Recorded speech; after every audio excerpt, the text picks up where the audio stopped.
Dumaguete, past 8 p.m. We're on board Pascat. So mabilis yung biyahe.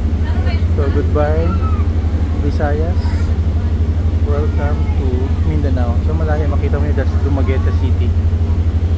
So we're at the back of the Pascat. Mabilis oh. The Pascat. Oh, grabe. They have maritime police ready guarding.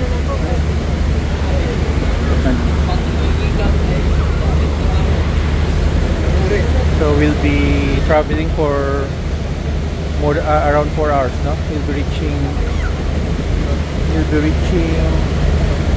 Dapitan in northwestern Mindanao mga past 11, around 11:30 daw.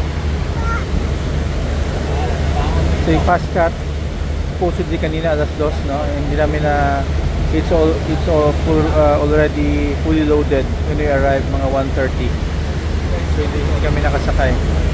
So we have to take yung next trip niya from 2 p.m. to 8 p.m. So let's survey yung facilities, no, yung amenities ng Pascat. This area, open area, no, sa taas. Ayan, no? Ito yung open area ng Pascat. Medyo gabi tayo. Ito yung non-aircon area sa taas. Ayan, this is non-aircon area sa taas. Nakita mo, non-aircon area. Fresh siya, huh? This is non-aircon area. Okay, and this is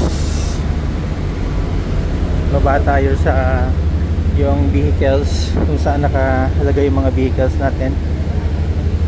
Then yung they have premium economy na aircon. Magdagdag ka lang naman ng 50 pesos, then you have premium na. So this one yung kwan nila, yung hindi masyado puno, no? But you have yung kasi na lang nila. Nandito yung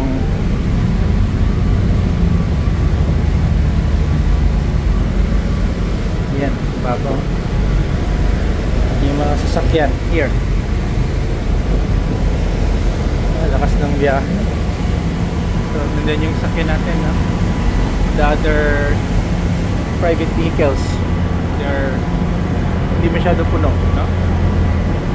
Let's go doon sa taas.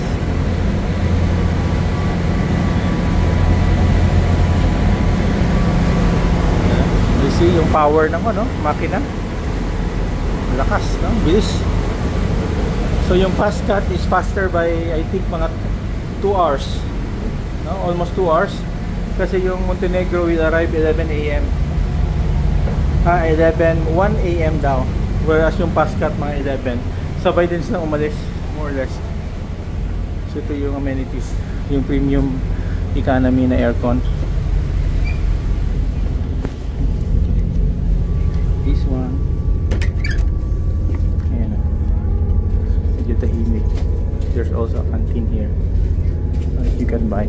Medyo mainit, kape and yung facilities nila. We'll buy sandwich siguro. We just ordered coffee here.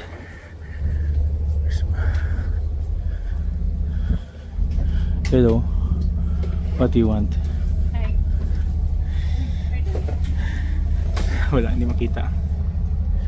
Super blue.